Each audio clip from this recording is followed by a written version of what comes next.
Night Smack Time with the Mac Man tonight. Great and hopeful to have everybody. Chris McDonald with you on this Monday night, June the 16th, 2025. We have not had this old guy, and our emphasis on the old, and I would say old bald-headed guy, but I don't want to insult him. He'll go out and get a bottle. He'll get 6 bottles of Grecian formula tonight before the night show's over for me, for that comment. But Eric here, and I forgot, you got to have hair to have Grecian formula, though, right? I think you have to have hair to begin with, so I don't know if that's going to work or not. Yeah, my brother, listen, I'm still better looking than you. That's the bottom line. Well, we're not going to argue that. I mean, line. That's okay. I mean, everybody has a struggle. You can be smart, stupid, or good looking. And I'll pick my struggle, as being smart. So how about that? It's good. I got a tan going up here in Boston. I'm looking beautiful. I'm having a beer in Revere and some chowder.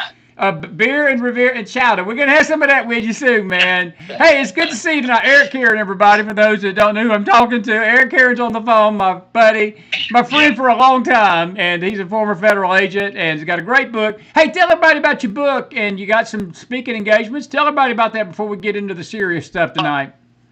Well, thank you, Chris. About 6 years ago, it's been a little while, but I wrote a book called Switched On, The Heart and Mind of a Special Agent, and it's on Amazon, and the audiobook is out there as well, done very, very nicely. And there's a lot of action in the book. It's a glimpse behind the badge, but it dives deep into the heart of what drives all of us. It's about courage, sacrifice, and the quest for justice. And it's not just a story; it's a journey into the souls of all law enforcement officers. So I encourage people to get it. It's a great read, and I've been doing a lot of public speaking about Switched On Life. My website is switchedonlife.com. And how do we live a switched on life? How do we live a happy, healthy, safe life? It's by getting switched on. And, Tony Robbins, has, and other people have written books and about the secret. Well, I know what the secret is. It's about strengthening the mind, body, and soul. And I share that in my talks with people around the U.S. and in Africa as well. And so anyone looking for a guest speaker, please reach out to me. You can hit me up on my website, switchedonlife.com. I appreciate it, Chris. And thank you for the opportunity. We will do that. And now, can you play kindergartner cop? I mean, if the kindergartners want you, would you be willing to? I just had to say that. I'm sorry. I had to take a little jab tonight at my buddy. It wouldn't be me. He thought he would think aliens have invaded my body if I was being totally nice to him. So he knows that McDonald can give him a little jazz. Hey, buddy, listen, it's so good to have you tonight. I really, I've missed you. I know you've been out of the country a lot. We have certain guests that I just always look forward to, and you're one of them. I have to tell you, I've always enjoyed our chats, and I never will forget that day we met at CPAC. We've been friends ever since, and I've really appreciated your friendship along with the coming on the show. I really have. And listen, it goes without saying, the story of the night is Israel. President Trump just in the last hour or two tweeted out on True Social that he is ordering people. He's basically warning the residents in Tehran tonight to evacuate, and there's video out there of literally traffic jams all over Tehran. People are heeding his warning that they believe something is up. I want you to, I know that you've got a lot of opinion. You've dealt with Iran as a former federal agent, and you know the insides and outs of these mullahs, and we've talked about this many a time before all this stuff erupted. You've been predicting something like this was coming. And tell everybody tonight what you feel about this. You mentioned to me before the show you got some mixed feelings, but tell everybody how you feel about the state of affairs. Israel, I think, did the right thing, Eric. I don't think they could have I don't think they could have not done what they've done and expected the mullahs to come in good faith and negotiate. I just don't. And I'm not even sure they're going to do it now. But, Israel's got a right to defend itself. And if I put it like this, if Mexico was behaving in this same manner, like if Mexico was threatening the United States and we got word that they were making nuclear weapons with the express purpose of using them against us, I don't think this nation would sit by and idly let them do it. No more than we should expect Israel to sit idly by and let Iran do it. That's my take. Yeah, no. Go ahead. Yeah. What's Eric Caron got to say about it? Well, Chris, thank you for having me again. It's always a privilege and an honor, and I consider you a friend. And you have a great audience. We've spoken many times about Iran. And, as you know, I served with the U.S. government for 25 years as a special agent. And 3 of those years was a diplomat. I was a diplomat in the United Arab Emirates. And I dealt with a lot of different issues. I was the office head in Dubai for Homeland Security. But one of my top issues was trying to prevent Iran from gathering weapons of mass destruction. U.S. technology being diverted through the UAE into Iran. So I have a lot of experience with the Iranian government, directly, indirectly. Spoken to many people about many Iranian people about what's happening in Iran, and I was in the UAE in 2009, and I was there June of 2009, as you recall, Chris. There was an uprising, and they called it the Green Movement. And unfortunately, our White House at the time, under Barack Obama, did very little to support the Green Movement. And there were hundreds of thousands of people on the streets of Tehran. And unfortunately, we did very little to support that Green Movement. And thousands were killed by the government of Iran. And the uprising, if you will, was stopped. And I personally feel that we had a chance then in 2009 to aid and support the Green Movement to help overthrow that government in 2009. We failed. The problem today, I see, we don't have the best track record in the Middle East. And what do I mean by that? That's an understatement. That's an understatement. Go ahead. Well, I mean, we all remember, the weapons of mass destruction in Iraq, and the need to go into Iraq because of weapons of mass destruction. We found no weapons of mass destruction. Whether or not they were hidden, where they were smuggled out, who knows? But Hussein, a bad guy, we overthrew that government, and we got Iraq number 1, Iraq number 2, and here we are. I mean, we got tens of thousands of American soldiers injured, thousands killed in Iraq for what? And the same thing in Afghanistan. So I think we just have to be cautious about the regime change in Iran, and that's the problem. I mean, this is a needle that has to be threaded very carefully, because just remember, Chris, it's not just Iran. If we go into Iran, it's not the Iranian government per se in the military. We have other neighboring countries that will come to their aid, such as Turkey and other countries. Good point. That will get involved as well. So Donald Trump has to thread this needle carefully, and time will tell. I just don't. We all have. I have a son in the military, and I'm a little nervous tonight because we don't have the best track record in the Middle East, and it's a very dicey situation in the Middle East. Whether or not, do we want regime change, or do we want no weapons of mass destruction, or do we want both? That's the question. Do we say? That's the real question, right, Chris? Right. Well, and I'm glad you brought that up. I saw a tweet tonight, and I can't remember who put it out there on X, and they asked this very same question, and they asked the question in the sense that is it either or? In other words, it seems like we're being told that it's both. We have to have both. In other words, to have regime change is how we stop the weapons of mass destruction. To stop the weapons of mass destruction, you have to have regime change. Trump don't seem to believe that yet. I think that he's still offering an olive branch to the Iranians. And whether it's proven that it's a futile effort, because Eric, most people I've talked to that have any you're one of them. I respect your opinion. We had James Akers on here this last week. We've had Brad Johnson, not recently, but we talked to Brad about this when this thing was sort of bubbling. Other people that know the Iranian situation. None of them to a person says. Not one person has told me you can trust these mullahs. If anything, Right. look at just what's happened, but look at what's happened in the 60 days leading up to this.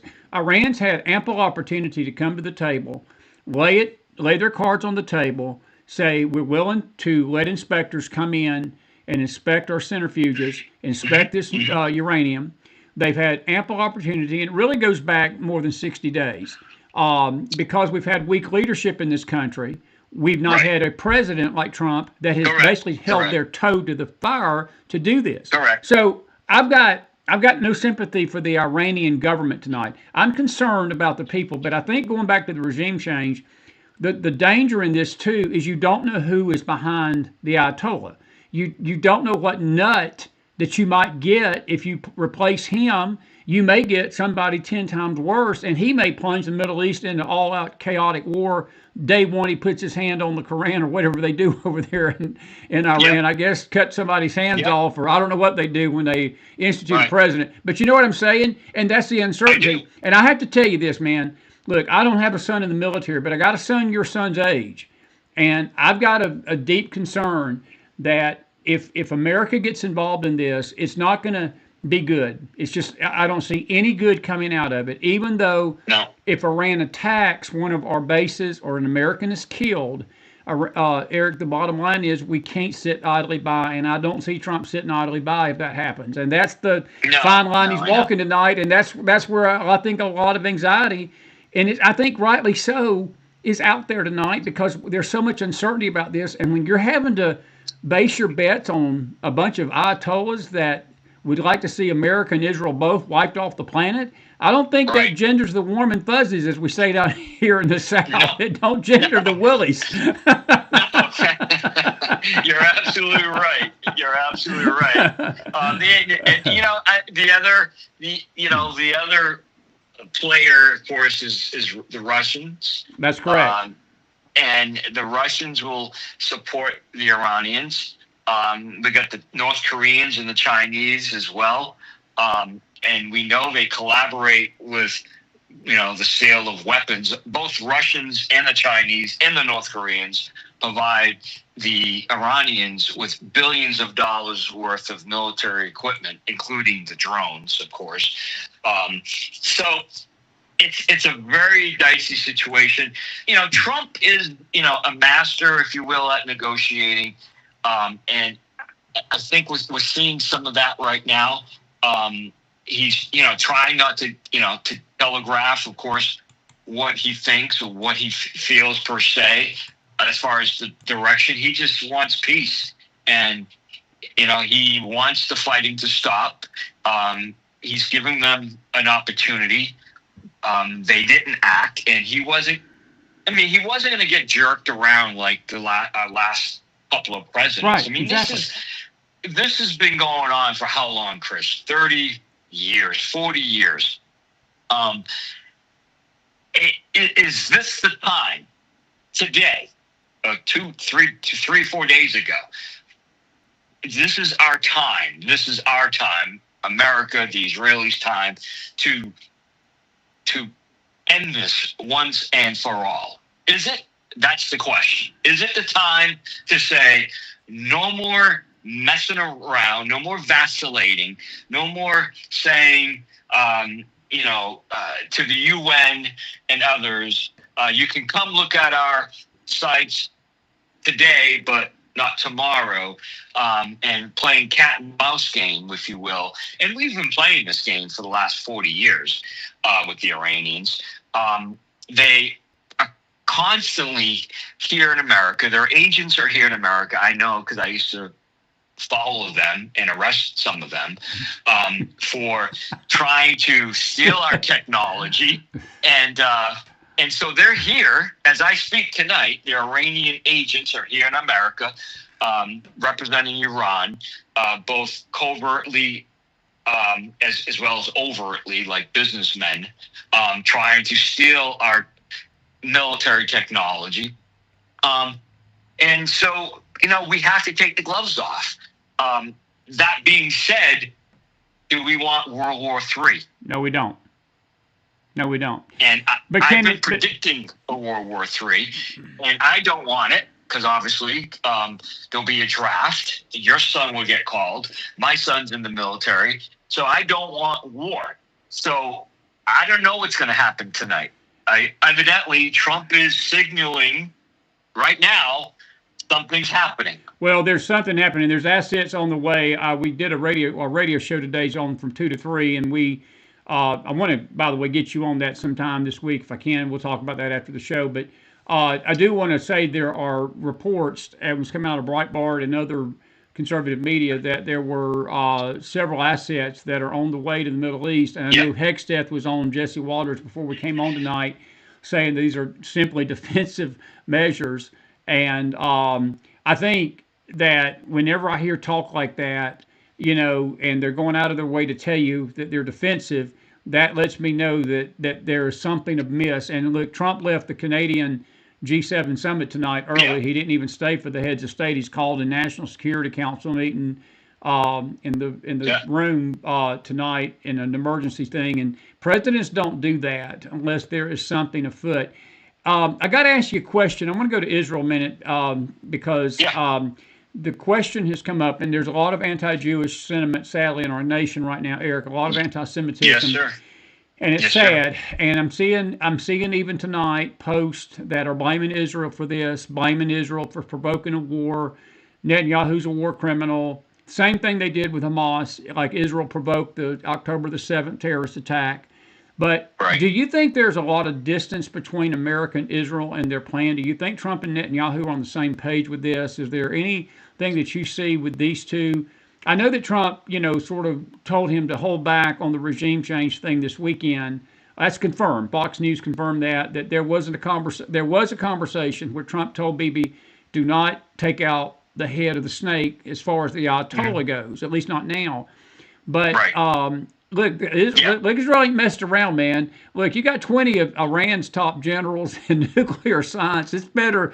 This is better stuff than the cell phone pagers of Hamas, man. I mean, the Mossad was basically smuggling these drones into Iran that they used to destroy. And look, you got to tip your hat to the IDF. They don't play around, and this is how a war needs to be fought. Look, if you're going to do something, do it right. And I've got nothing but respect for Bibi Netanyahu. Look, he's not none of these leaders, Eric. No world leader's perfect. Bibi's got his problems. Trump's got his problems. Everybody's got their problems. Everybody's got issues. But when it comes to evil and good and recognizing terror and recognizing a threat to society and civilization, I think Bibi's got nothing but moral clarity on this. And Trump's got moral clarity. And I think the world needs to get on board or get off the train, because the train's about to run you over. Because I think people are piss poor tired of this stuff being threatened by a bunch of crazies with nuke weapons. I think it's time that we do something about it. Well, we know, Chris, the Iranian government is directly responsible for the deaths of thousands of Americans. Yes. Okay. Well, dating back to the Beirut bombing of the Marine base, where 50 American servicemen were killed at their direction.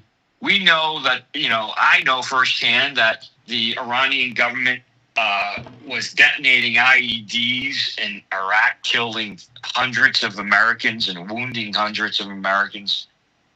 So we know the Iranian government has the blood of many thousands of U.S.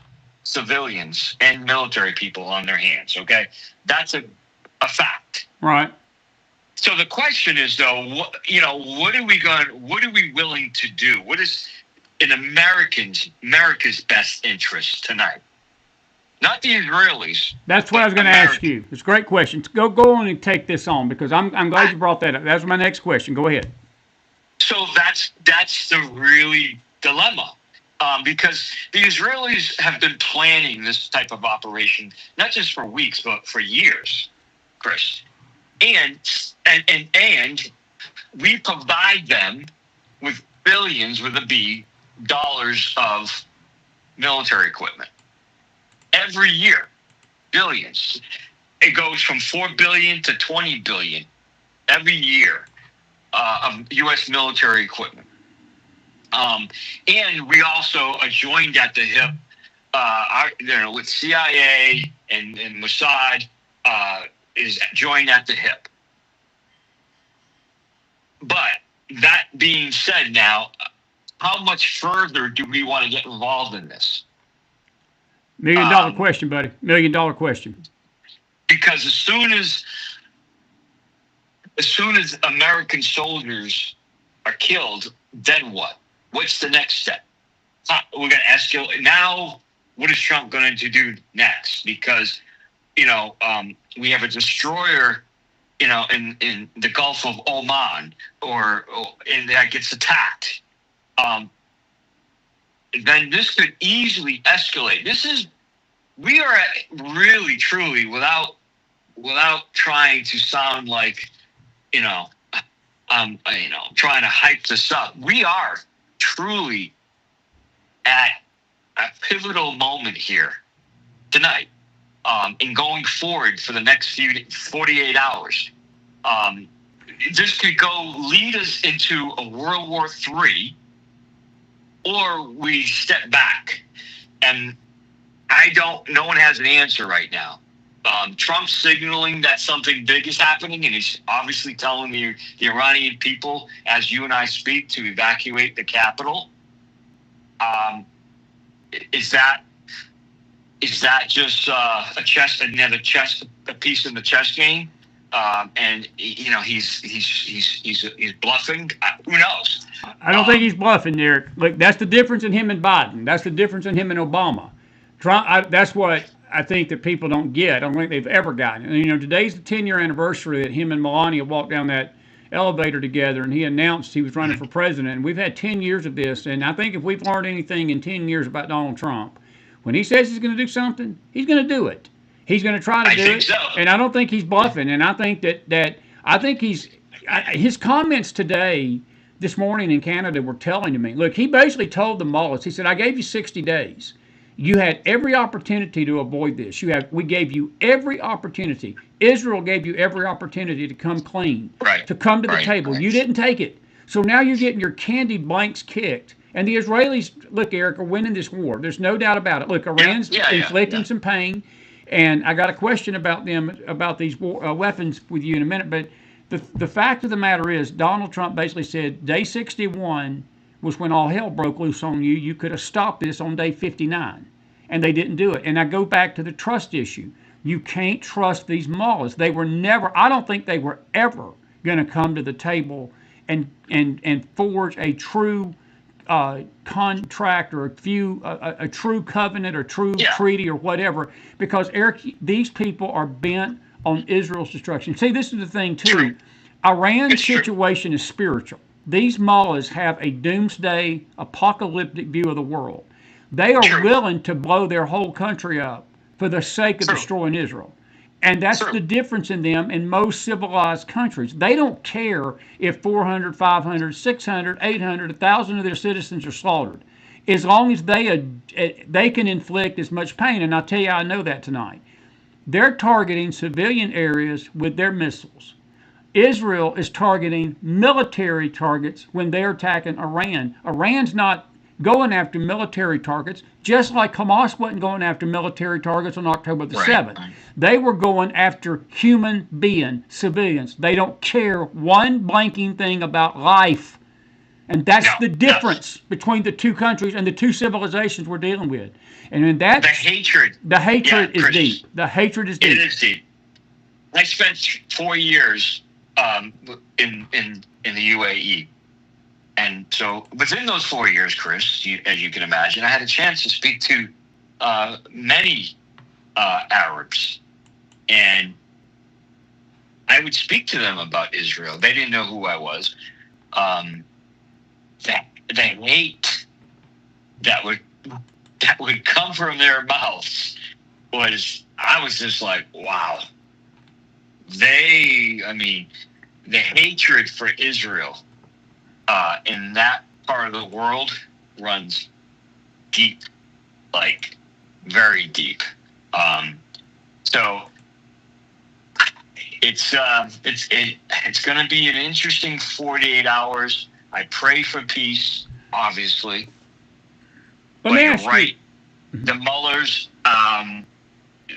they're not to be trusted. They have the blood of thousands of Israelis on their hands. They have the blood of thousands of U.S. Americans on their hands. So yeah, you're absolutely right. It's the leadership there. It's not the people, obviously. Do you think the people have the willpower, Eric? Do you think they have the willpower this go around to rise up with this government on its heels? Do you see an uprising where the people of Iran finally see the light? They got a president now that's going to back their play. It's not Obama. It's not Biden. I think Trump's going to back their play, and he's going to bless Iran. Look, he's even told the mullahs that. He said, look, I was willing to lift these sanctions. I was willing to help you get on your feet. We would have backed off. We would have helped them set their course for prosperity if they would have just dealt with us fairly. And he said, you're not getting a nuclear weapon. It's like a petulant child beating his fork on the table and saying, I want my peas, I want my peas, I want my peas. What did you do with the petulant child? You let him keep beating his fork. And if he don't stop doing that, you beat his butt. I mean, that's what I do. I mean, you don't let a child dictate to you what is best for them. And I know Trump has been clear. Israel's been clear to Iran. You're not getting your nuclear bomb. You're not going to take your toys. You're not going to pass go. You're not going to collect $200. You're going to destroy these nuclear uranium facilities, or we're going to do it for you. Make your choice. Make your call. But I do have to ask you. Go ahead. Talk about that, but I want to ask you about the weapons too. Go ahead. No, you're absolutely right. And the U.S. government, on domestically here in America, Chris, the U.S. government has not taken these criminal cases involving agents of the Iranian government here in America trying to smuggle out of the U.S. sensitive military or dual-use technology to Iran very seriously. For 30 years, this was my expertise, proliferation and undercover operations involving proliferation of WMD materials. The U.S. government, unfortunately, did not charge. They should have been charged with espionage in many of these types of cases where they are sneaking military equipment from U.S. defense contractors and smuggling these items back to Iran, and usually via a third country. And they have shell companies set up all around the country, around the world as well, to smuggle the stuff to Iran. Now, when we catch them, doing this via our undercover operations, they should be charged with espionage. And we don't charge them with espionage. We charge them with a crime that only gives them maybe at best 10 years in the can.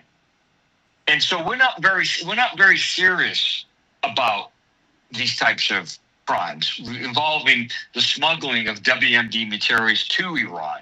And that's my opinion, Chris. If we need to send a clear message to the Iranian government, to the Chinese government, and any other foreign government who sends their spies or businessmen here who get caught trying to smuggle sensitive military equipment back to their country, you will be charged with espionage. And that would help here in America to stop some of these crimes from happening, because some of the U.S. technology is being used to kill Americans in the Middle East. And I think I told you this, when the Revolutionary Guard, they were making IEDs with U.S. technology that was smuggled from the U.S. to Iran via Dubai, and they were making IEDs with U.S. technology and killing American servicemen.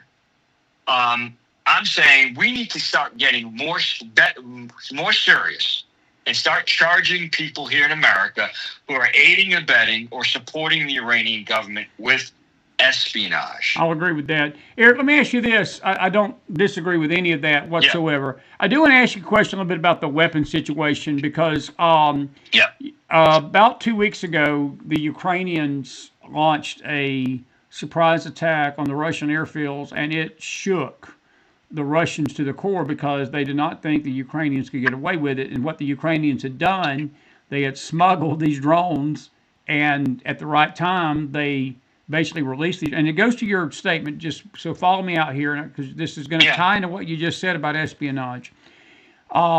Israel took a playbook out of the Ukrainian playbook because evidently a lot of these weapons that have been used in these attacks on the Iranian government and on these military facilities. Let me make it clear tonight, folks. Israel is not targeting civilians. Let me make it abundantly, 1,000,000% clear that there is no effort by the Israeli government that is targeting Iranian civilians. Sadly, many have died, but their focus has been these nuclear plants. It's not the same thing with Iran, but this drone situation. Now, Israel's been very effective at, understand they've taken out a third of their missile launchers. They've done a great number of good things with the facilities, but there's a few facilities, one in particular, that they're going to have to use these buster bombs, and they said that only America has the kind of buster bomb that's going to be effective in destroying these underground, because a lot of this stuff in Iran is underground. My question to you is, how effective do you think Israel has been in liquidating this threat, and do you think that they're going to have to, again, I've been hearing anything from a few days to a few weeks. I heard General Flynn come out today and say that he's thinking it's months, possibly, that this is going to carry on for months, and I hope not. But what's Eric Caron's view from your perch? Do you think Israel has done a good job of taking out their facilities? And on a scale of 1 to 10, 10 being the best, 1 being the worst, what do you grade their military operation so far? I give it an 8. Look, their precision of taking out individuals within the military, scientists. I think is a few dozen top military and scientists have already been, killed. They're targeting their nuclear sites, their energy sites. We know. I mean, I can tell you that the U.S. government and the Israeli government knows exactly where all these nuclear sites are at. I mean, I can tell you with no doubt that we know. I bet we do. I know we do. Where because I've been involved in certain operations where we know we can track stuff that has left the U.S. that went to certain facilities in Iran. I was involved in some of those types of operations. So there's no doubt that we know exactly where the nuclear facilities are. And in this reports that we've already, the Israelis, with support from the U.S., have taken out some of these sites. Now, if we're going to do this, the U.S., the Israelis, I would just take the gloves off and get it done. I'll agree. I'll agree. Take out all these sites. Hit every single site. And they may be 24 of them. Let's just say 24. They need to hit every site as hard as they can and take out these facilities, these WMD facilities. And not, so I'm all for that. No boots on the ground. Take out these facilities and call it a day. My fear is, Chris, what we don't want to do is cause civilian casualties to the point where we lose the backing of the Iranian people. That's perfectly said. That's perfectly said. And go ahead. And you know the Iranian government, media government, will use every Iranian civilian death as a means to, demonize the U.S. and demonize the Israelis, much like what's happening here in America with every protester that gets hit or pepper sprayed or arrested or shot. The Democrat Party uses it against the Homeland Security or the administration. So, yeah.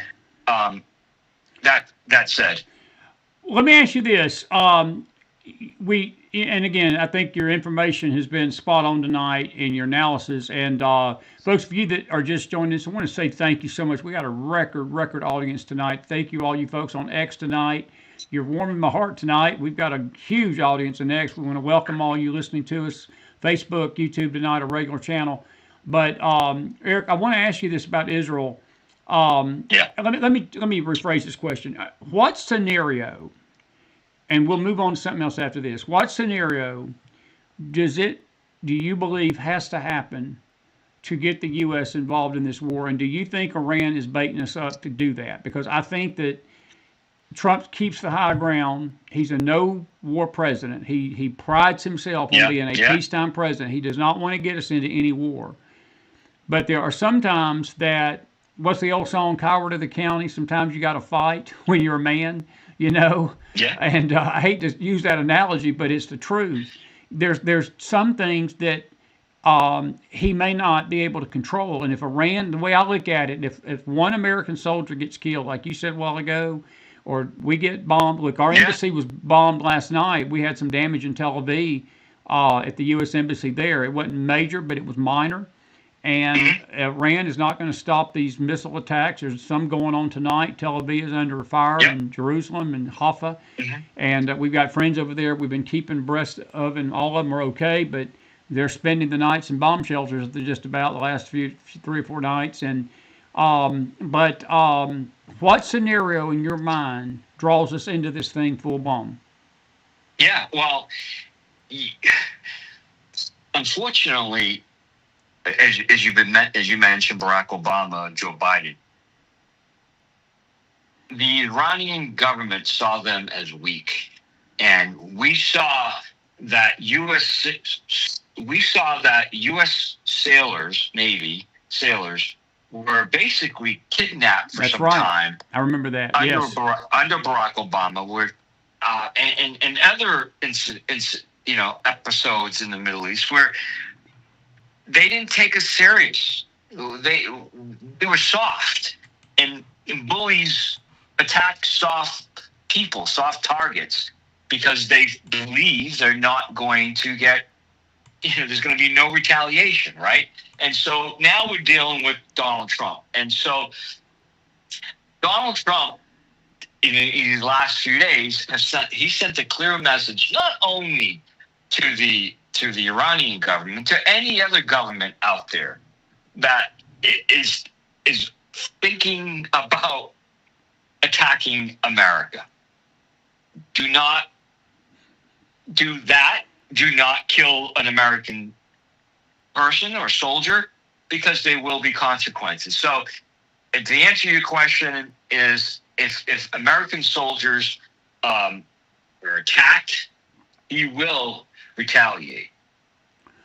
And again, that's a concern, because the escalation keeps ramping up, if you will. And does the Iranian government need an off-road, an off-map, or an off-road? Like, where is Khomeini going? What is he going to do? Is he on the phone tonight with Trump? Is he on the phone tonight with I'd like to be a fly on the wall with that conversation.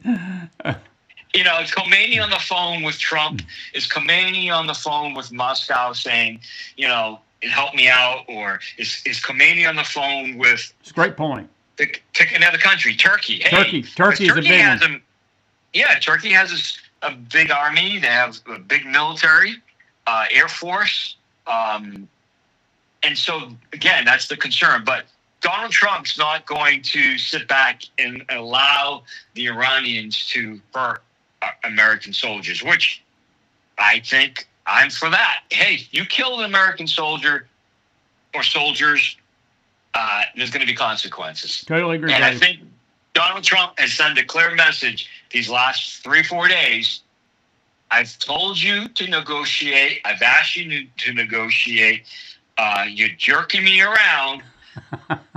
And I've told you these Israelis don't play. Yeah, well, Trump don't play either. But, here we go. Well, let me ask you this. One final question on this. We're going to move on to the left and these Democrats' stupid no-brain rallies this weekend. Scale of 1 to 10, does Iran want to escalate this? Because there's a part of me that believes that these mullahs, though stupid and they have an apocalyptic suicide pact with the devil, I don't think they're stupid, okay? Right. And I think they know that if they are not dealing with Joe Biden this go around, they're not dealing with Barack Obama. I just don't, my gut, and again, this is my opinion. I don't have deep intel about this. This is just my opinion. I think there's a part of them that they want to escalate it to bring us into this, but there's another part of them that know that the day that happens, Tehran's going up in smoke. And you're going to have to be able to put an American flag, because the hole in Tehran is going to be the size of Texas, and they don't want that. And I think that even the mullahs understand that. I would hope they would understand that. 100%. You are 100% correct, Chris. These mullahs and other leaders, if you will, in Iran want the good life. They want to live. They want to travel. They want their villa, maybe in Paris. They want the villa in Dubai. They want to live. No, I love it.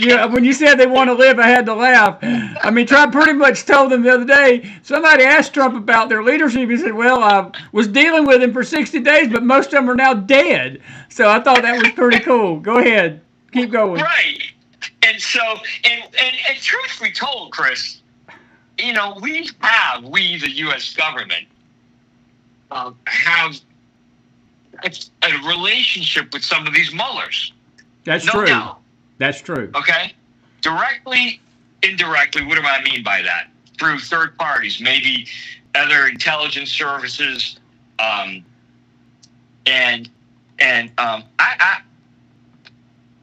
can't say if let me just, so I can say that. I can say that we have a relationship with some of these officials.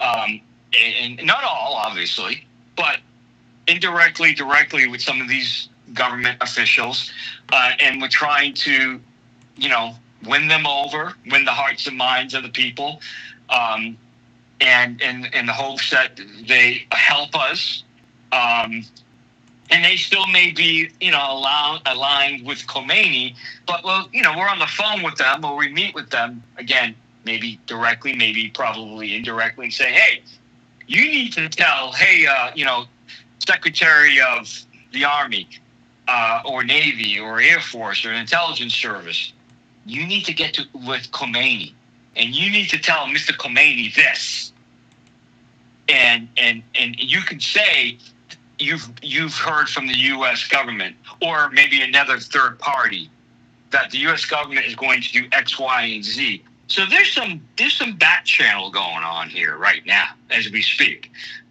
With trusted, if you will, as much as you can trust the leadership of Iran, that, there's some negotiations, there's some talks going on tonight, and trying to get them to agree to some type of peace deal.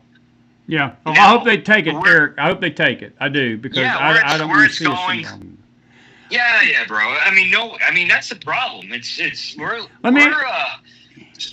difficult times, I think, but that's why we got to get switched on, bro. Switched on, brother. Quick question: is China behind some of this? Is China? What's China's role in this right now? I'm curious what you think about China. Well, I hear my thing is China's providing technical assistance to the Iranians. For the most part, yeah. I've never believed any fighters per se. you know, um, gun carrying, if you will, soldiers, but mostly, and they've been doing this for decades, Chris. That's correct. I can tell that is you, true. I can tell you that for sure, because again, I did it. I did proliferation, investigated proliferation cases involving China, involving Iran, involving Russia, and all three of those countries support one another. The enemy of my enemy is my friend type of philosophy, and they all get along. They all trade weapons and technology for the most part, but Iran is a big customer of Chinese military technology, including WMD equipment. And Iran is the customer for Russia as well, where Russia provides the Iranians with billions of dollars worth of military equipment, including training as well.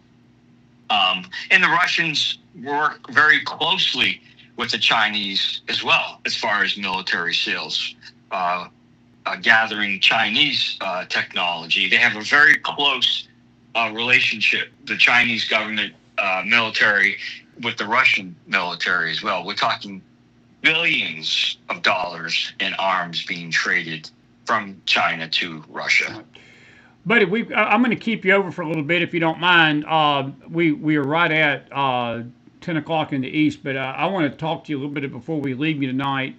Another thing that you are famous for, you've been dealing with these international matters, but you've also dealt with domestic illegal immigration, domestic illegal alien incidents, and we have seen this explosion of violence in our streets here in America, man, and it has been disgusting to me.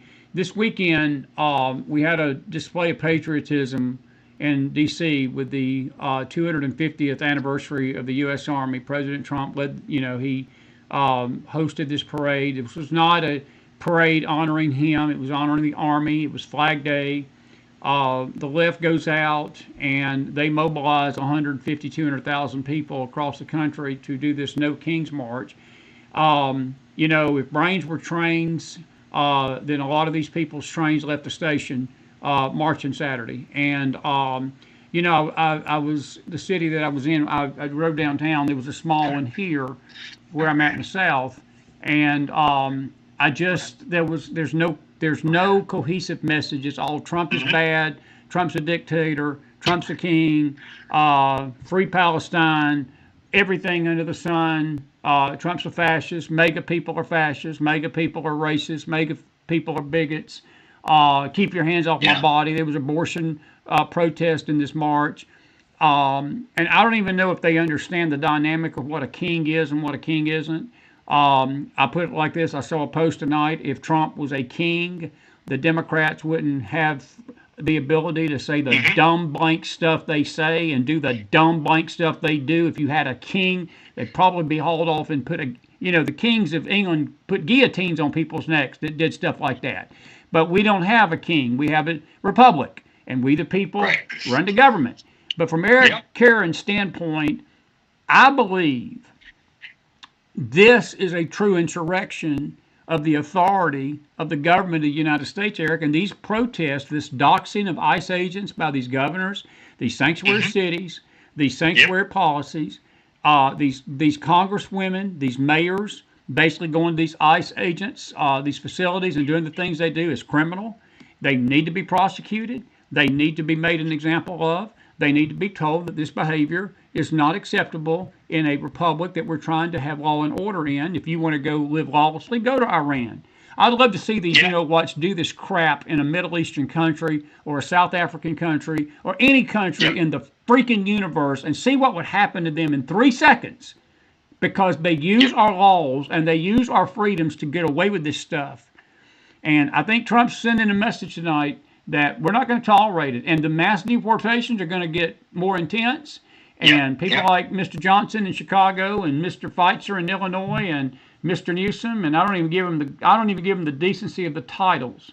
And Miss Hochul up in New York, I would put them on notice. There's a new sheriff in town, and that sheriff is coming to basically rid your state of the illegals that you as governors and you as mayors should be doing already. What say you? Yeah, 100%, Chris. You know, I've said this before, and I know you're in agreement, but the number one job of our government, our elected officials that we elect, is to keep us safe. That's right. That's it, Eric.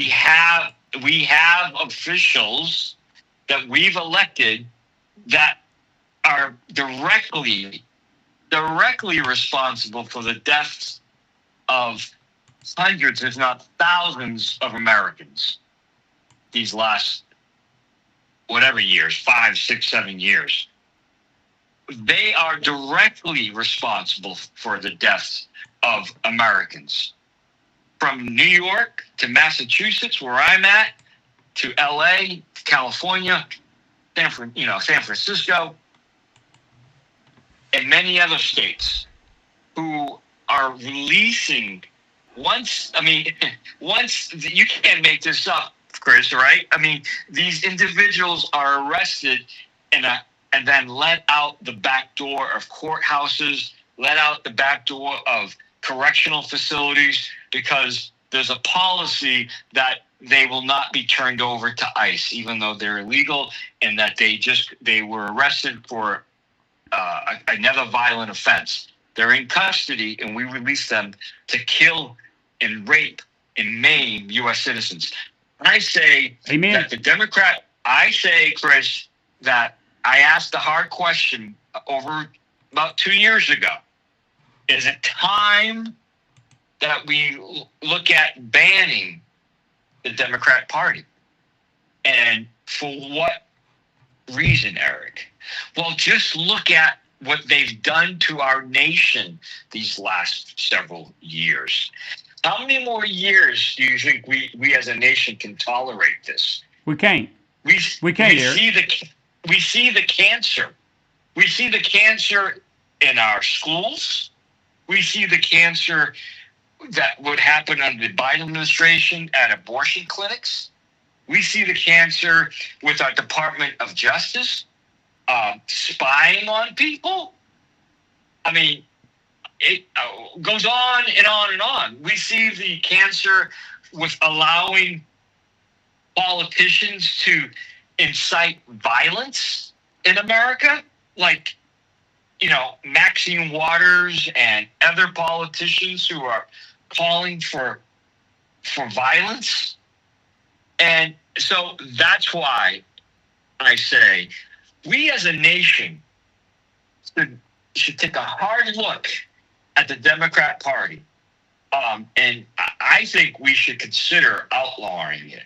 And I know it's going to take it would take, obviously, the act of Congress and others. It's a terrorist organization, Eric. It's they are domestic terrorists. They are? And they're terrorizing. I've never seen a party in my life support illegal aliens and support gangbangers and murderers and rapists and terrorists and fentanyl pushers and child traffickers and pedophiles.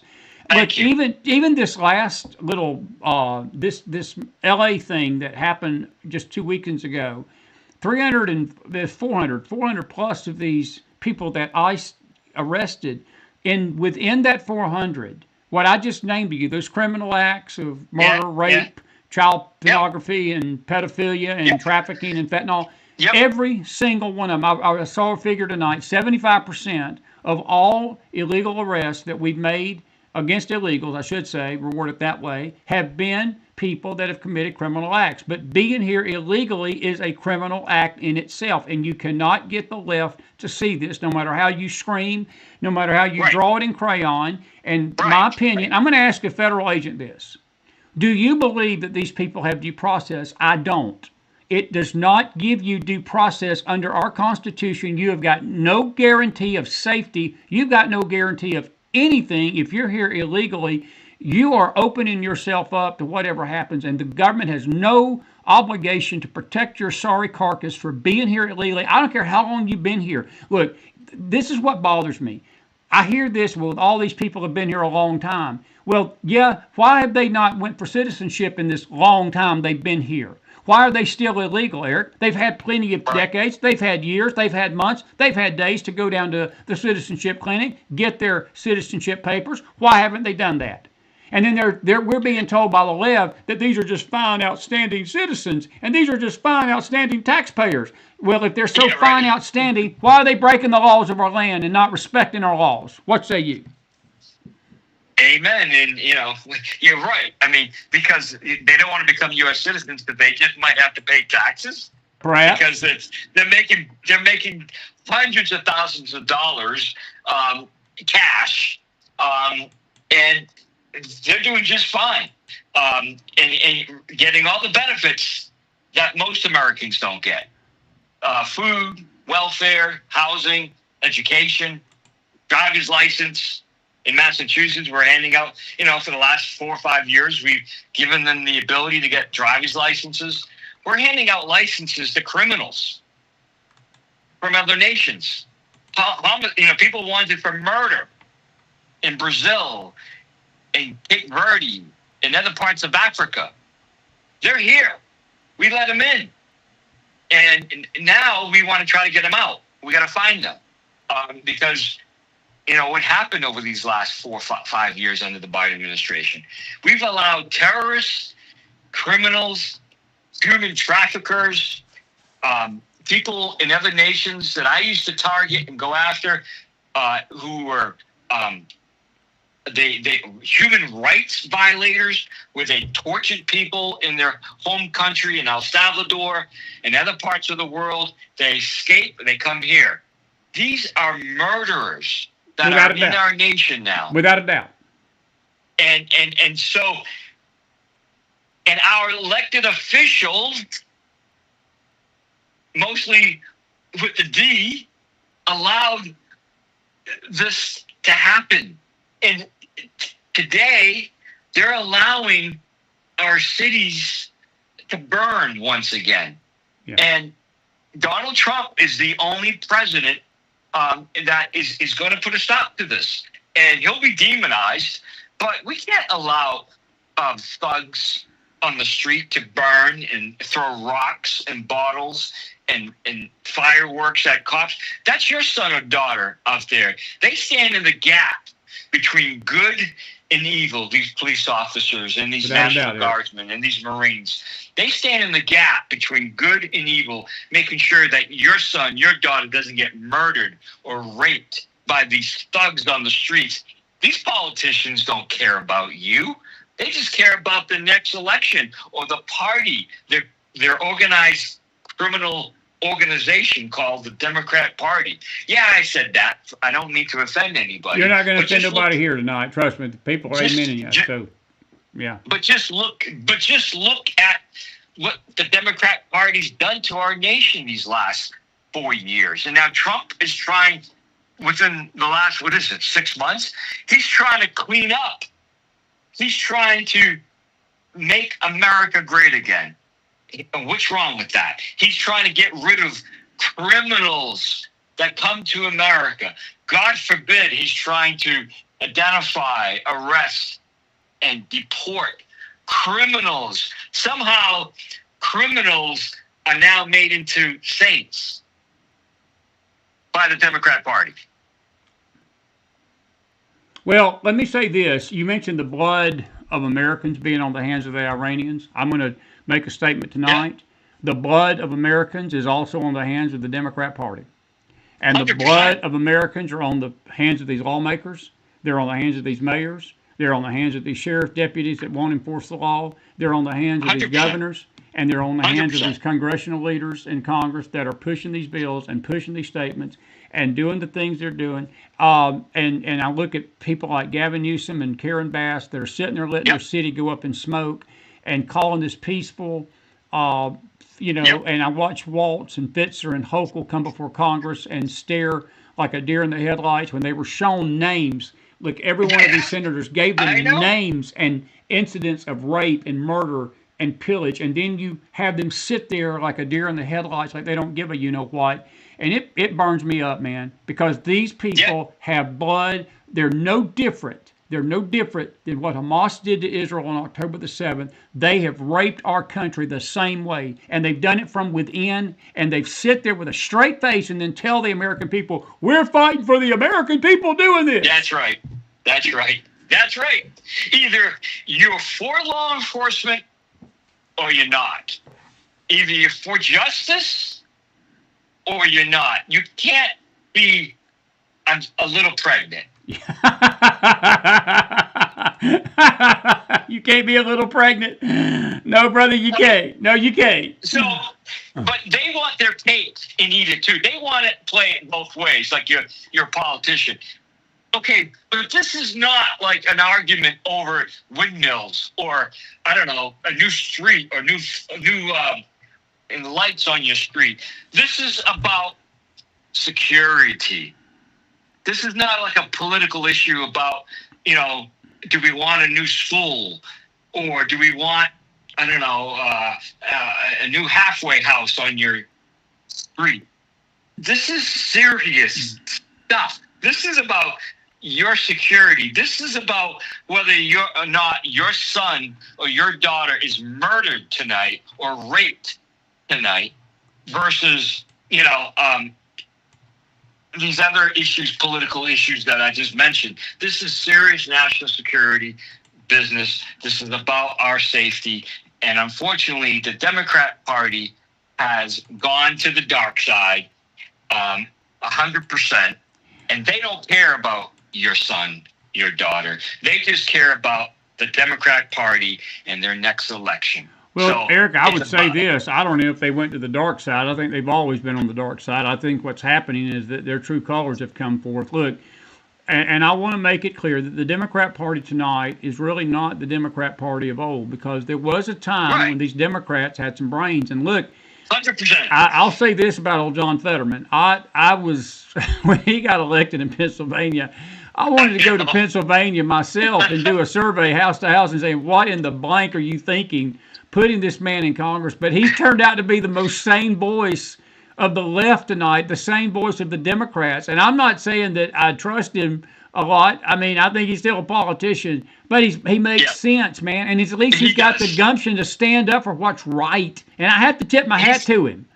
Yeah, I mean, he's taking his medication, whatever he's taking, he keep taking it because that's the truth. He's speaking some truth. And like him or not, but hey, John, just keep taking that medication. Keep taking the meds, man. Absolutely. Hey, let me do a house cleaning here before you go on. Folks, you're watching a very special live Mac Files tonight. Listen, we're going to keep Eric on for about 10 more minutes. We don't want to let him miss his milk and cookies tonight. We don't want to keep him up too late. It's past my bedtime. Yeah, it's past his bedtime. But if you got a question for him on this topic, go ahead and put it in the chat room. We got a million things. We're going to bring him back soon. When we get him, we're just fortunate. He's so busy, and we thank him for taking his time out to be with us tonight. It's been a great, great show. But if you got a question, I'm going to go ahead and open the chat up to questions. I do have a question from Facebook I want to run by you. It's not a bad one. Yeah. And I know there's people that may not, I get it.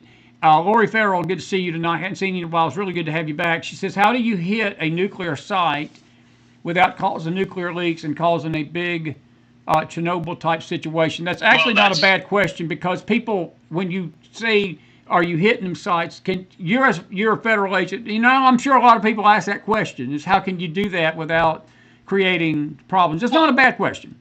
No, it's a great question. I mean, but we've seen the great strikes, these missiles now, can be guided pretty strategically to hit an individual walking down the street.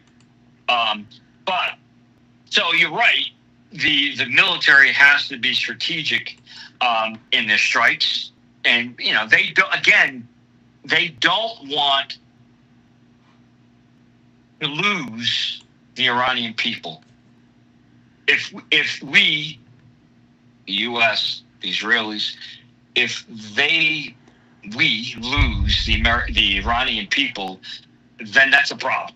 Okay. Because we're looking at what's the population. Anybody can Google it. I don't know. It's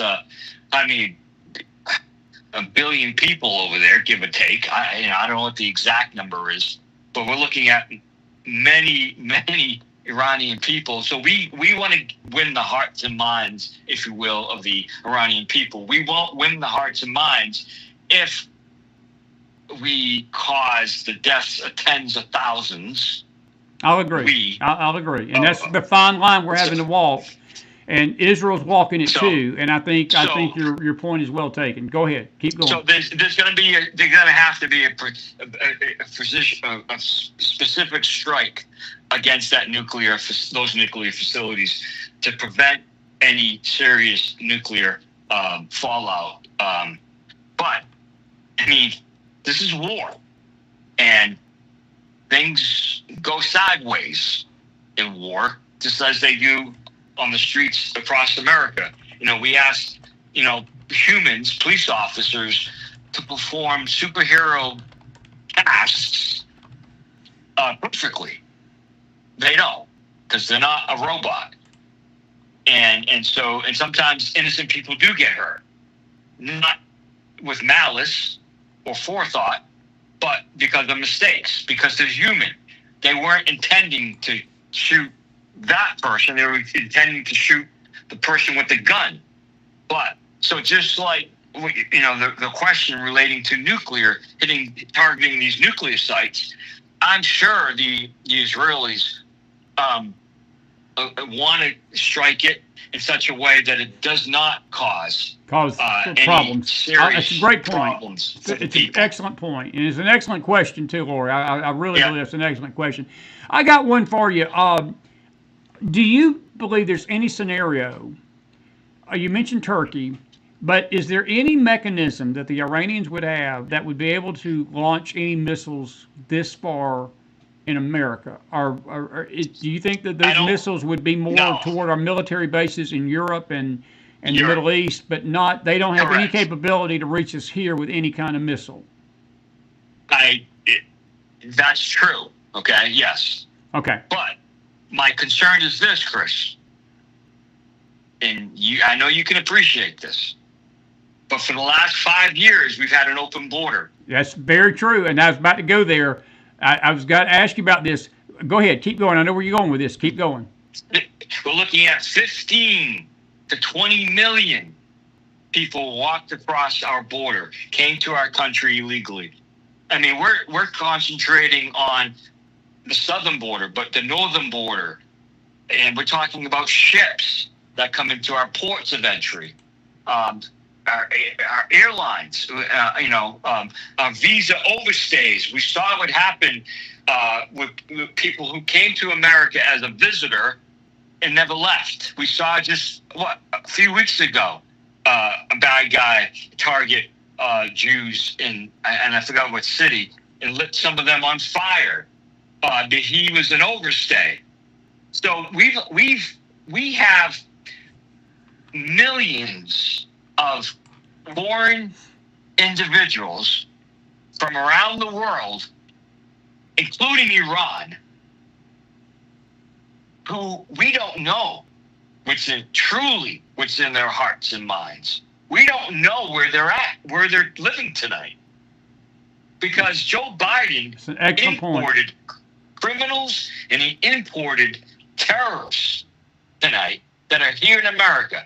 So my question is, the Iranians that are here in America and their sympathizers from other Middle Eastern nations, they're here tonight. And what are they planning to do in retaliation of these strikes? Well, I guess that remains to be seen, buddy. But look, that's why I asked you the question about the Ukrainian situation and even what Russia did with the drones.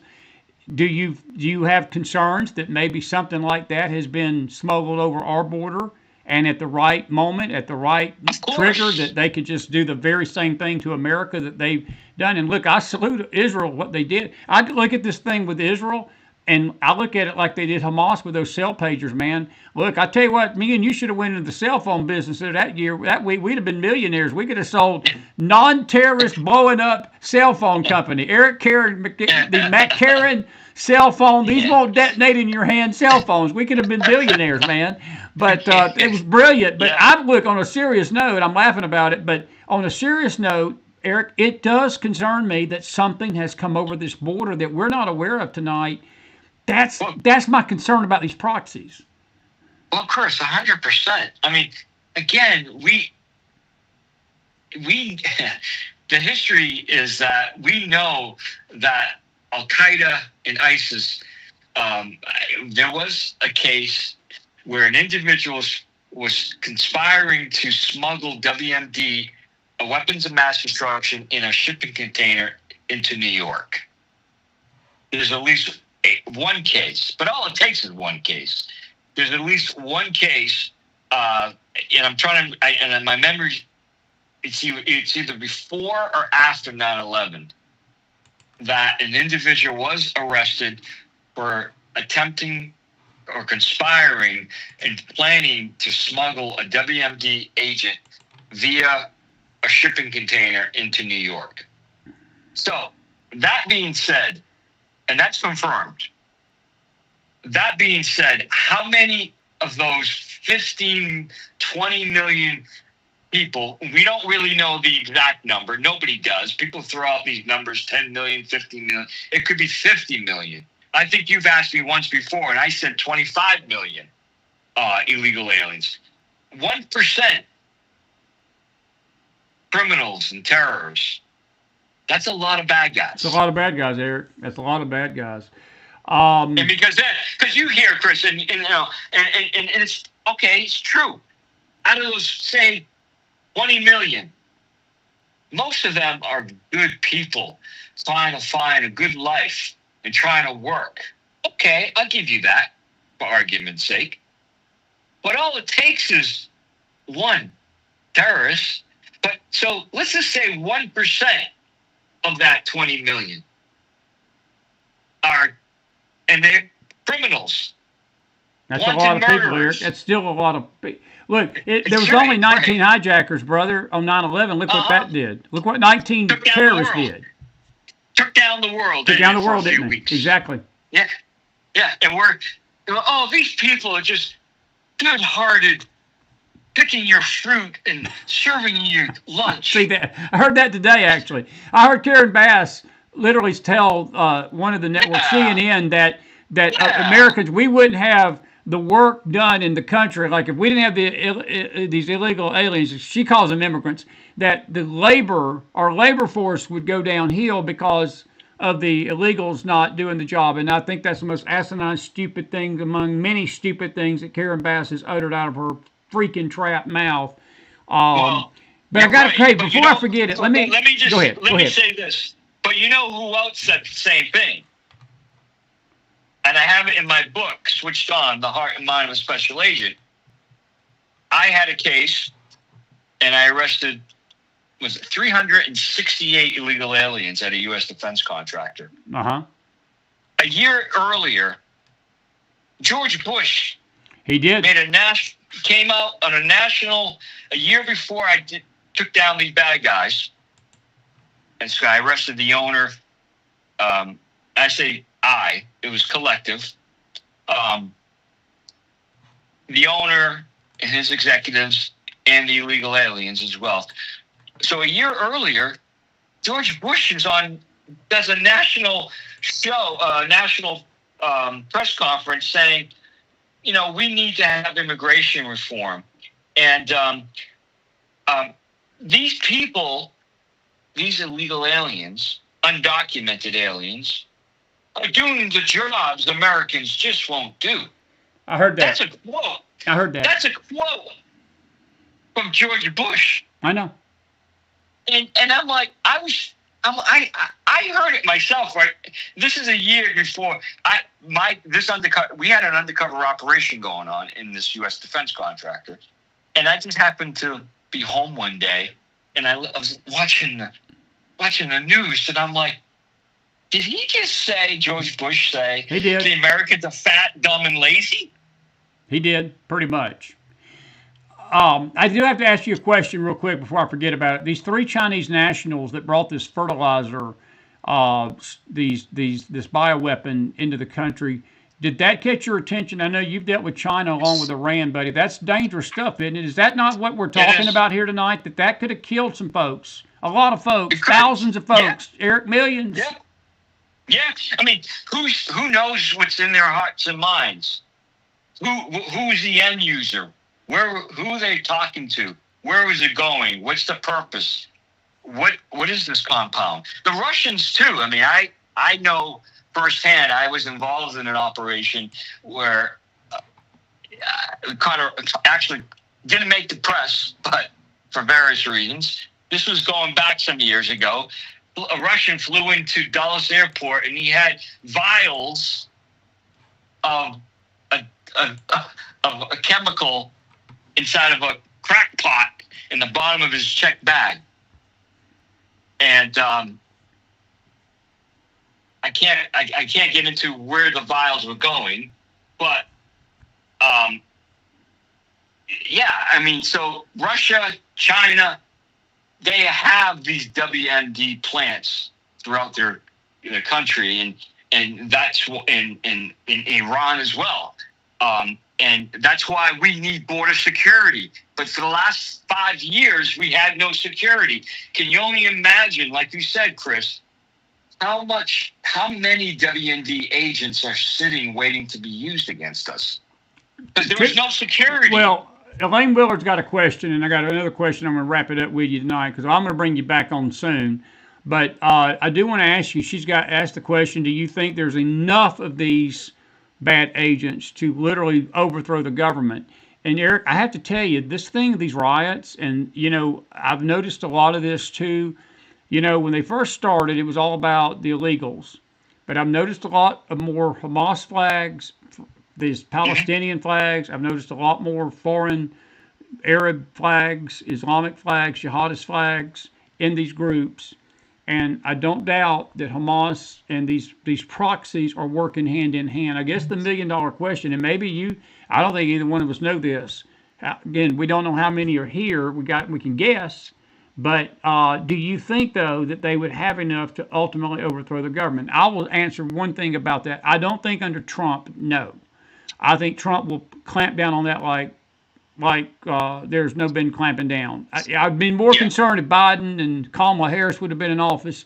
I don't see it happening right now because I think they understand who they're dealing with. Trump ain't going to put up with this crap. And the National Guard and the freaking Marines and the Air Force and even though I don't like the idea of military on our streets, look, if we got a threat, and this is the thing about war tonight. Look, nobody in this audience, nobody wants to see America drawn into a Middle East war. Nobody. There's no doubt in my mind we don't want that. But sometimes you are forced to defend your country. And look, if our interests are being attacked, you've got no choice. And I just think that this is the scenario, this is the nightmare scenario that has always been out there, that if we are dealt with something within, you're going to have to address it, Eric. You can't let it go without some kind of a reaction, some kind of 100% military operation to get it dealt with, correct? Right. We unfortunately, Barack Obama, Joe Biden deballed police in America. They pretty much did. They wanted to defund them. They stopped providing them the equipment they needed under Barack Obama and Joe Biden. And I know firsthand that Barack Obama, Joe Biden said that police organizations in America, they don't need ballistic equipment and trucks and all this military equipment because the policing in America, they look like military, and we don't want our police to look like military. Well, who are you going to call, when some mall is being attacked by some terrorists? It's so true. It's so true. You're not going to call the National Guard or the Marines. No, you got these police officers showing up who are going to get their butts kicked because Barack Obama and Joe Biden basically, again, defunded and prevented them from getting the proper equipment. That said, under this administration, you see now that police organizations are taking off the gloves and not going to sit back and get punched. As Trump said, you spit, we hit. I love it. and so when these politicians want to get into the face of, the Secretary of Homeland Security and interrupt the news conference, no, you have the Secret Service agents who I work with in my career, and I've been on a handful of security details with them, who say, you know what? We now have the backing of the administration and the executive branch. We can act. Under Joe Biden, Barack Obama, that probably would have never happened, because those agents would have been timid and afraid to act. Not anymore. Not anymore. The gloves are coming off. And so these politicians who think they're going to, run into an ICE facility and with cameras, no, that ain't going to happen. You will get arrested. No, I agree, buddy. I totally agree. It's and cuffed up. Cuffed and I up. hope, you know what? I don't. But these politicians, these Democrat politicians who act like terrorists, because they're terrorizing America right now, and they're inciting violence, they need to be prosecuted. Prosecuted without a doubt, buddy. Listen, man, we are up against. We've been going an hour and a half, and I promise me, maybe next week, if you got a night, or the week after, you'll come back. I know we covered everything. This issue's not going away. So, breaking news. I right now I'm around for the next week or two. So, okay. This hot potato is going to be bouncing around for the next 48 hours. Sort of like the hair on your head, right? Like the hair that bounces on your head and bounces right off. Is that right? Yeah, right. I still get this email from this lady that says she keeps seeing this flashlight come through her window. Are you still using that switched on flashlight to shine in these grandma's houses at night? I'm just saying, I warned you about that. But listen, man, I appreciate you, and I love you like a brother, and I'm just excited to see you this summer. And listen, I want to thank you tonight. This has been one of the best Monday nights we've had in a long time. I mean this. It's been awesome. And Carol Smith, one quick question. You got to answer this in a minute. And she makes a great point. Israel and some of these other nations have bomb shelters. That's one thing you don't have a lot of here in America. And that's an excellent analysis. And I think that we have lived in such a safety mode for so long, we've never thought about that. In most houses that are built, most communities, they have tornado shelters. They build these storm cellars. But as far as bomb shelters go, you don't really hear too much about those being manufactured in America. And I'm wondering if that's going to start changing with the way the world's getting. Because I tell you what, I talked to Ruth Guggenheim and Goodell and our friends over in Israel, and I've got some other friends that are over there. And look, they told me they're safe, but they've had to spend the night in the bomb shelters for the last 48 to 72 hours. It's been nonstop. And Ruth said she literally sleeps down there at night because it's just like a constant barrage against Jerusalem and Tel Aviv and all these areas. And maybe that may be coming to America, man. I hope not, but no. Well, listen. Bottom line is, let me just say, Chris, we are very vulnerable. We are vulnerable. Yes, we are. Open borders. These last 4 or 5 years, we got millions of people here, criminals and terrorists, who've had the opportunity to set up shop, plan, and execute their operations, and we're vulnerable. You're right. We don't have these types of I call them safe havens, and that's why, if I can again plug the book Switched On. That's why we got to get switched on, and be prepared and ready to act, identify, avoid, and escape threats in our lives, and so. I encourage people to get the book Switched On, The Heart and Mind of a Special Agent. It's on Amazon. The audiobook is there. And we got to ask the question, are you ready, to get switched on? Is your heart and mind ready? And we got to get ready. So you know, it's important. I'll agree, man. We want to make good decisions in our lives these days, and the way to make good decisions, because we're faced with thousands of decisions every day. From the moment we open our eyes in the morning, we're faced with thousands of decisions. The way we make good decisions is that we got to get our minds, our bodies, and our souls in line together, collectively. All those three things in line together, so we can make good decisions. So let's get together. Let's understand. Let's get switched on, mind, body, and soul, so we can make good decisions for ourselves and for our families. God bless America. Buddy, I appreciate you, and I'm going to let you go, and I'll talk to you soon, bro. Thank you so much. Thank you. Good night, sir.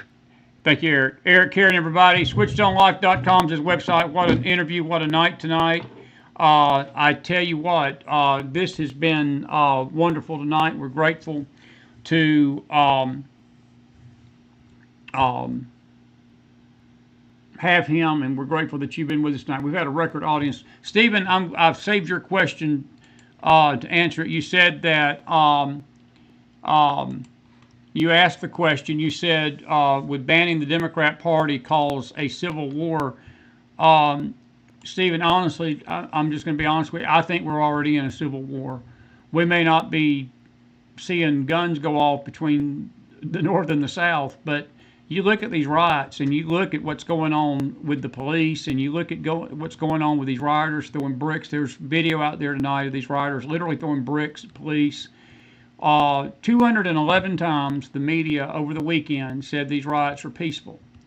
And that's just in the last 3 days. 211 times the media, ABC, CBS, NBC, MSNBC, the Crap News Network, all of them, have called these protests peaceful. They're not peaceful. These people are inciting insurrection. They're inciting anarchy. They're inciting lawlessness. We're already in a civil war. Again, we may not be calling it that, but this country is divided. James Akers says that all the time that he's on our show. It is literally a divided country and a divided nation, and this nation is in need of a great restoration. And I don't know if it's going to come in our lifetime. I just don't. I think the divide is so deep. It's definitely going to take God. It's going to take a divine intervention. But I've told people about the divine intervention part. We say that. I don't know if we really want to know what that looks like, what God's going to have to do to get us to come together as a country. You know, I keep thinking about 9/11 and the days following 9/11, and, you know, our nation sort of stopped bickering. We were at this very same temperature. It was like, I remember right before 9/11, the country was in the same shape. It was right after Bush Jr. got elected, and we were in the same attitude of being very divided politically. And then for maybe a week or two after 9/11, the bickering stopped, because we figured it out that we had a common enemy that didn't care whether he was Democrat or Republican. They were going to come kill us all. And I don't know what it's going to take to bridge that gap between these factions. I looked at these kids over the weekend downtown where I was at, and you know, I just, it wasn't just kids, it was older people, but it was a majority of young people. And a lot of these kids probably couldn't, if I'd have walked up to them and said, what are you marching for? They couldn't have told you. They couldn't have told you. The signs they were holding was probably provided for them. They don't even understand why they hate Trump. They don't understand why they hate America. They've been told America's bad. They've been told this and that. And it's bred this division. And then you had people claiming that the march in D.C. was a salute to Trump. It was no such thing. It was to honor the Army. 250 years of the U.S. Armed Forces protecting this country. It was Flag Day. You had people thought Flag Day was offensive. I got to show you something tonight. This was Met Stadium last night. And if you don't think that this nation is in a mess, but I want you to see this. This is off of Instagram tonight. I'm going to play a few videos before I leave you. This is...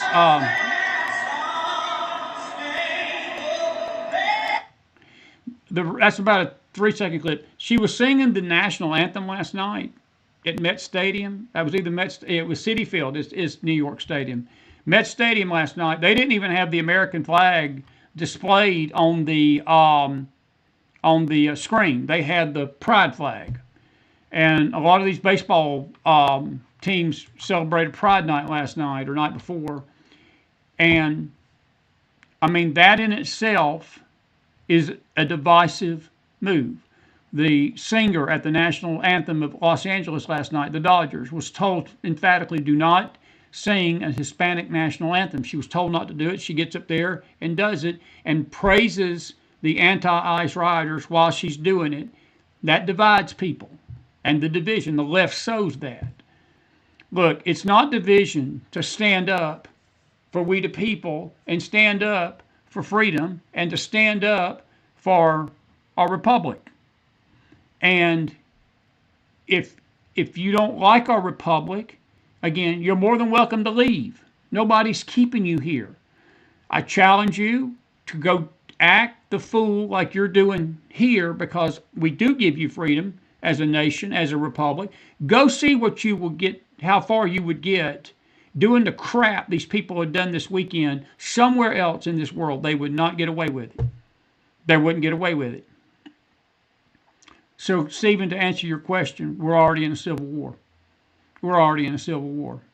Look, I know Eric wants to outlaw the Democrat Party. I think what he's saying is these actions they're doing is lawless, and they are lawless, and they are a terrorist organization. They've become one. They've literally become a terrorist organization hiding behind the title of a political party.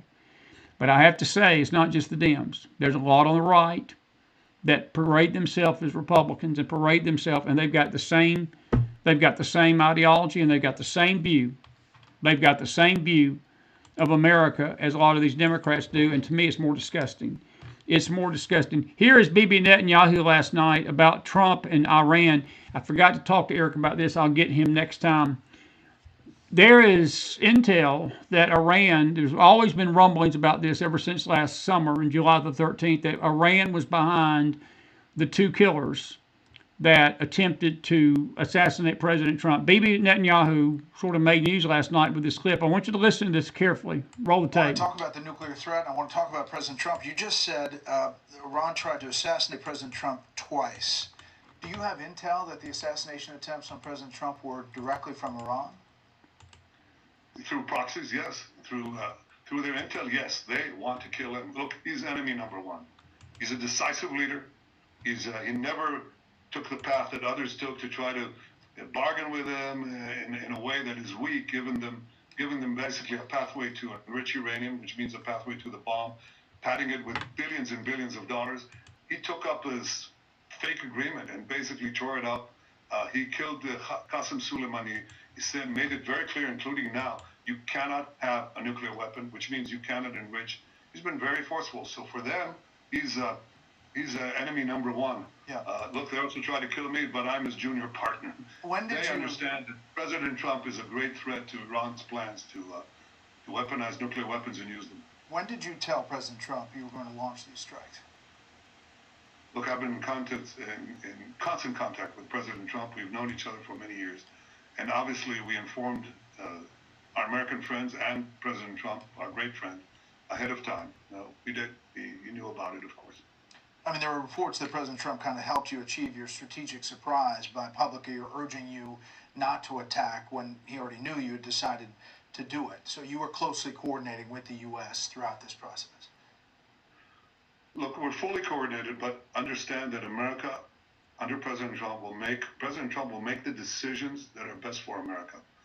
And that's the way it is. He understands that I, as the Prime Minister of Israel, the one and only Jewish state, must make the decisions that are important for the survival of my country. And he knows what is best for America. Bingo. That's beautifully said. Relationship of mutual respect. Beautifully mutual said. Confidence. Beautifully said. President Trump is not the president of Israel. He's the president of the United States of America, and he's going to make the best decisions for America. Bibi Netanyahu is not the president of America, like some of these anti-Semite jackanapes claim. Almost said a bad word. These jackanapes claim he's the prime minister of Israel. He has got to make the best call for Israel. Here he said something today that made some news, and I totally agree with him. Roll the tape. It's Tel Aviv, tomorrow it's New York. I understand America first. I don't understand America dead. That's what these people want. They chant death to America. Yes, they do. We're doing something that is in the service of yes, they do. Of humanity, and it's a battle of good against evil. America should and does stand with the good.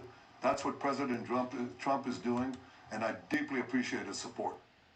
John Carl joins me. And I don't want to play the ABC part of that. They tried to pick that apart after that interview. Bibi Netanyahu, I agree. I understand America first. I don't understand America dead, folks. He's right on target. They're saying death to America. They're not just saying death to Israel. Do you realize there were Lebanese last night? I got to show you this video. There were Lebanese that were filmed partying in a pool when these missiles that Iran sent over last night. These are the Lebanese people celebrating the Iranians bombing Tel Aviv last night. This is actual video out of Lebanon last night. Roll the tape.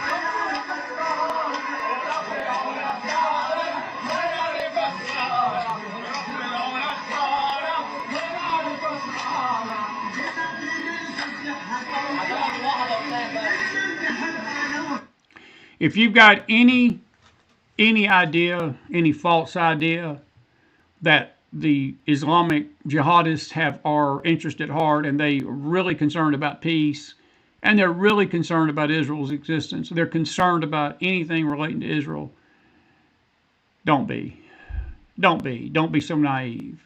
No, that's human beings. That's not army people. That's not government officials. That's just regular people in Lebanon last night. They were having a pool party as these fiery missiles were flying over their state into the northern Israel area last night, with Haifa and Tel Aviv, and even Jerusalem got hit.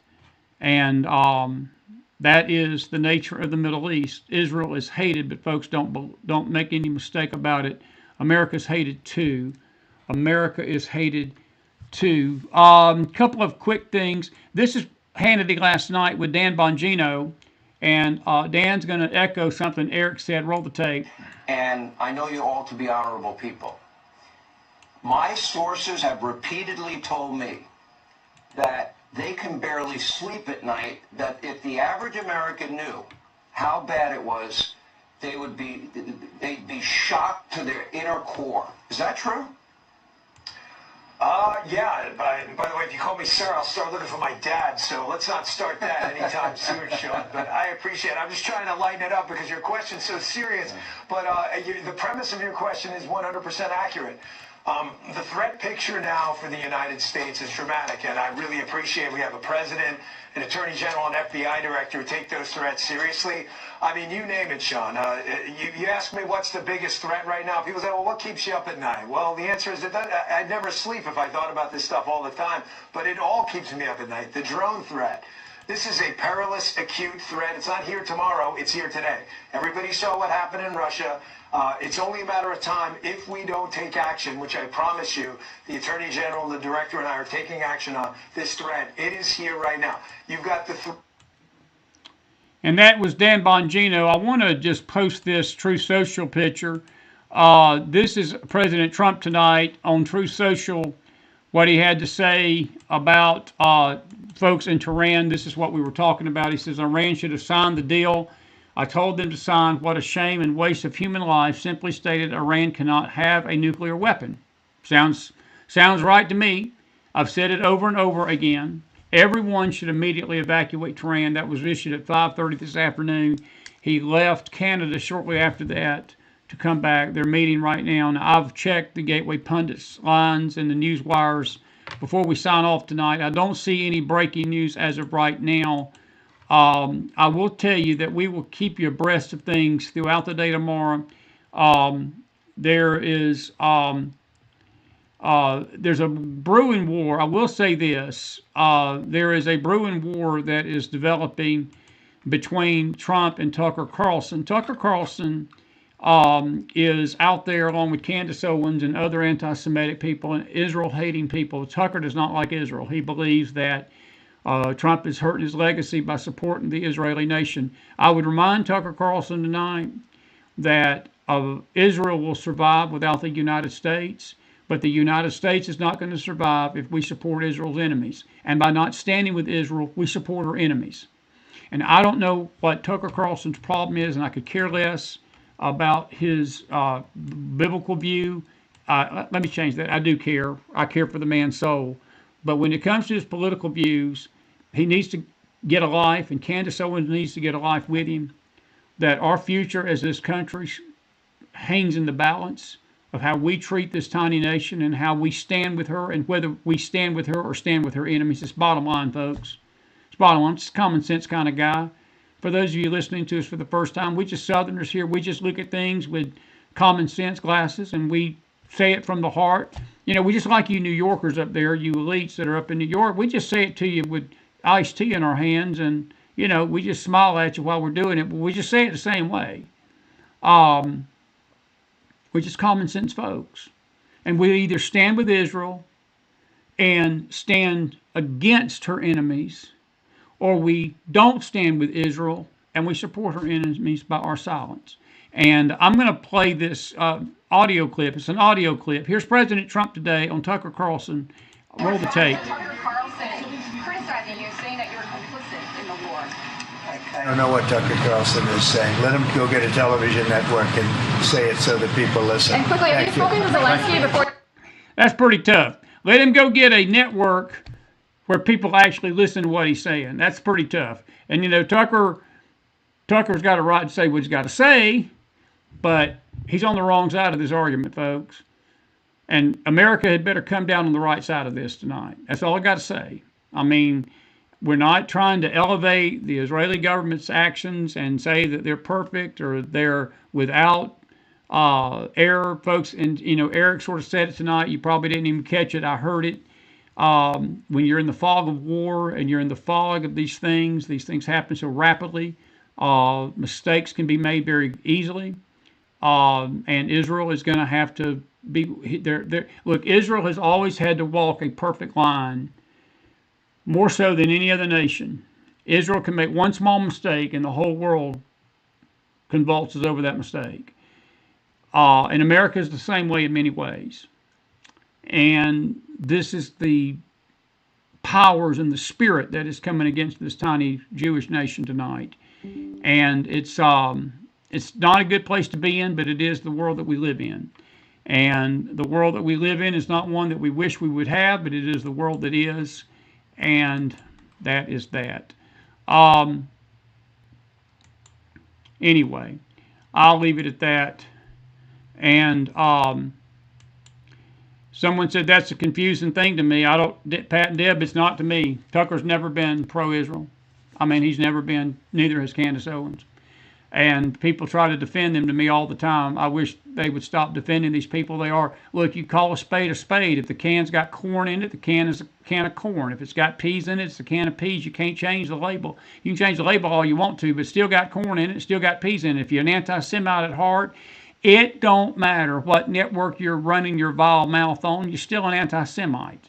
I don't care if you're white, black, Republican, Democrat, or whatever. You still hate Israel. It don't matter to me. You're still on the wrong side of this. I don't really care about the color on the can and the label on the can. It is what it is. But we better come down on the right side of this because our future depends on it as a nation, both spiritually, biblically, morally. Because these people that hate Israel, folks, Bibi said it perfectly. It's not just about America first. It's about America dead. And these people want to see us gone just like they want to see Israel gone. And I don't care how much they're telling Trump tonight. The story this afternoon was the mullahs have basically cried uncle, and they're sending messages to Trump through Arab intermediators that they're ready to talk. Well, they've been saying they've been ready to talk since Obama days. Talk is cheap.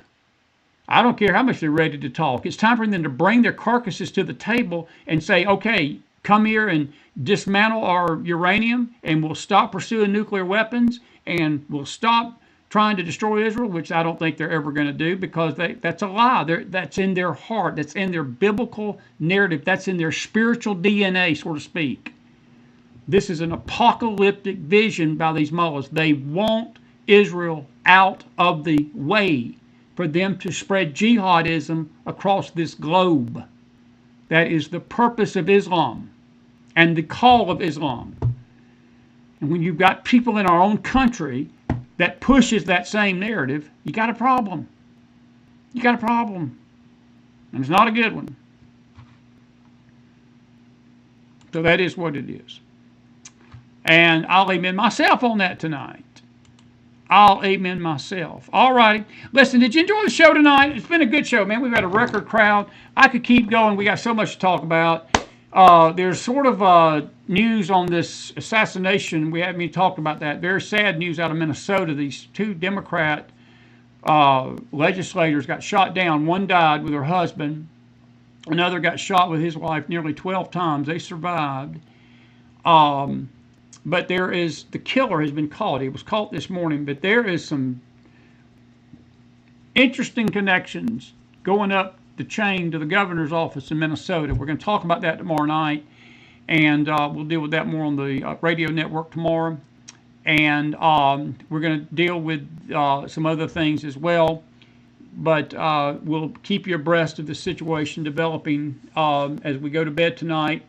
More attacks are happening in Tel Aviv and Jerusalem. We need to pray for our Jewish friends. We're hoping, I don't know if we can pull it off tomorrow because Gadon is trying to protect his family right now, but we're trying to get Gadon Ariel on our show tomorrow night. He is in Jerusalem itself, just south of there, near Bethlehem, and or that area just south of Jerusalem, not quite in Bethlehem, but he's in that southern part of Jerusalem. So we're going to try to get him on tomorrow night. Ruth can't come right now. We're going to try to get Ruth Landy to talk to us as well. We're trying to get some folks to come on and discuss this from the actual area. I saw the comment earlier about Brother Swaggart. We're very aware of that. We mentioned it last night. We'd already mentioned it on the Face Show. We're very aware of the situation. Our prayers for the Swaggart family. He had a heart attack yesterday morning. He's not doing well. In fact, Donnie put a statement out today saying that short of a miracle of God, he's probably not going to make it. He's in a coma, from what we understand. He's been in this state all day today. He's got a heartbeat, but he's just not conscious. And just need to pray for the Swaggart family tonight, and we'll have some thoughts on that on our Face Show Wednesday night. Josh Rosenstern will be with us hopefully next week. Can't guarantee that, but we tried to get Josh to come on this week, but he's busy with his sheriff-on. They're trying to keep the ministry afloat right now. Big ministry, folks. Baton Rouge has been the source of world evangelism for 70 years, one of the biggest sources, and the body of Christ is gonna feel this hit if Brother Swaggart passes. They're gonna feel it. And I'll leave it at that. We'll talk about that more Wednesday night on our Face Show. If you enjoyed the show tonight, put some fire in that house. It's been grateful to see everybody. Grateful to see everybody on X and Facebook tonight. And on YouTube, it's been good stuff, John. I'll agree with that. And Pat, you mentioned you thought Tucker got along with Trump.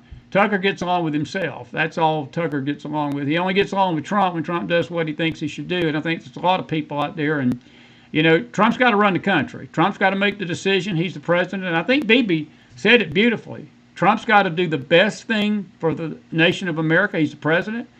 Bibi's got to make the best decision for Israel. And I think that's how I look at it. And, you know, Tucker Carlson can, that's all these podcasters. I've seen it happen. I've been in this business for a long time, or a while now, and podcasters, their opinions change with the wind.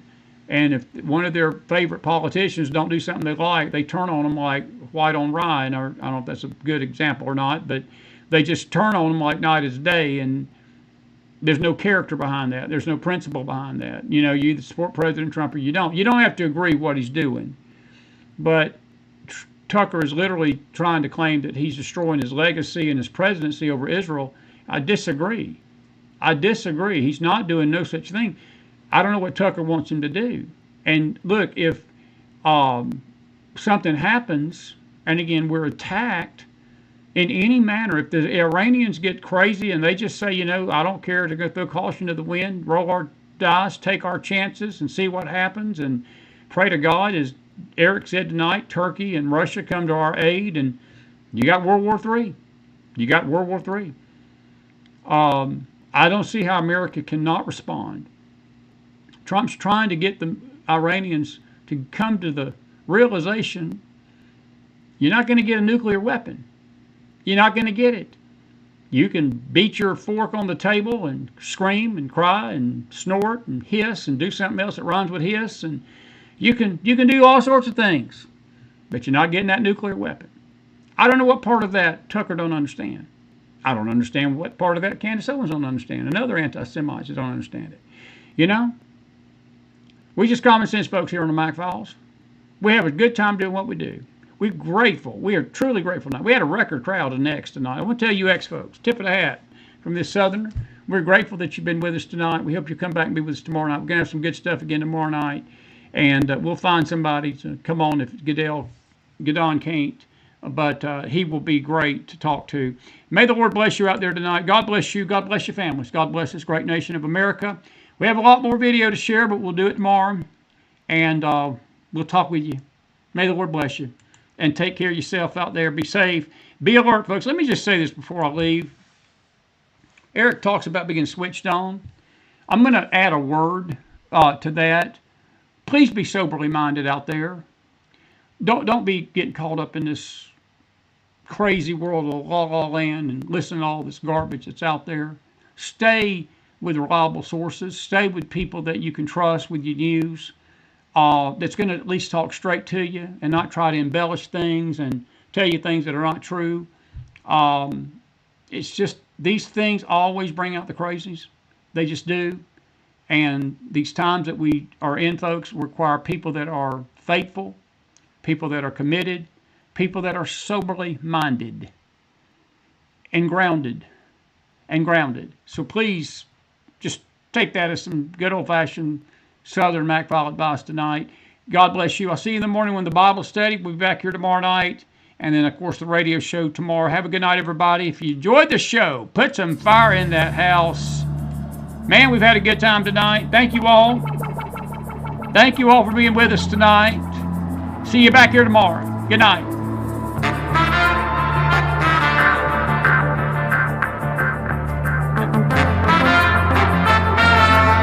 And thank you, Eric Caron.